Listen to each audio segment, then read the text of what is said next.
ധന്യനായ ഗാധിപതി രാജാതിരാജാവ് ശാസ്താതി കർത്താവ് യേശുക്രിസ്തുവിന്റെ നിപുണ നാമത്തിൽ എന്റെ സ്നേഹവന്ദന. ഇന്നത്തെ എന്റെ പ്രസംഗ വിഷയം സന്തോഷം എന്നതാണ്.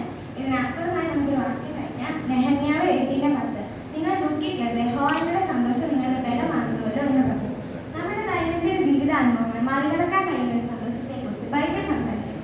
അത് ദൈവത്തിൻ്റെതാണോ? ഗലാത്യർ 5:22-23 വാക്യങ്ങളിൽ പറയുന്നത് പോലെ നമ്മൾ വസിക്കുന്ന അവന്റെ ആത്മാവിന്റെ ഫലവുമായ സന്തോഷമാണ്. ലോകപ്രകാരമുള്ള സന്തോഷങ്ങൾ തീർച്ചയായും അനുഗ്രഹങ്ങളാണ്. പക്ഷെ വിശ്വാസം നൽകുന്ന സന്തോഷം നമ്മുടെ ജീവിതത്തിലെ കൊടികാറ്റുകളിലും നിലനിൽക്കുന്ന സ്ഥിരമായ ഒരു നങ്കൂരമാണ്.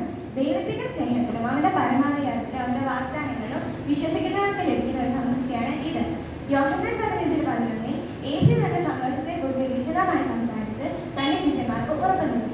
നമുക്ക് എങ്ങനെ ഈ സന്തോഷത്തെ വളർത്തിയെടുക്കാം? നമുക്ക് നോക്കാം. 1. ദൈവമായുള്ള നമ്മുടെ ബന്ധത്തിൽ ശ്രദ്ധ കേന്ദ്രീകരിക്കുക. ബൈബിൾ വായിക്കുക, പ്രാർത്ഥിക്കുക, വചനം കേൾക്കുക. ഇതിലൂടെ നമുക്കതിന് സാധിക്കുന്നു. 2. നന്ദി അർപ്പിക്കുക.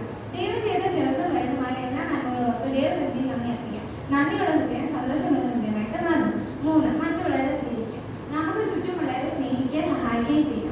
4. ദൈവത്തിന്റെ പദ്ധതിയിൽ വിശ്വസിക്കുക. നമ്മുടെ ജീവിത പ്രശ്നങ്ങളും പ്രതിസന്ധികളും കടന്നു വരുമ്പോൾ ഇത് ദൈവത്തിന്റെ പദ്ധതിയാണെന്ന് മനസ്സിലാക്കാം.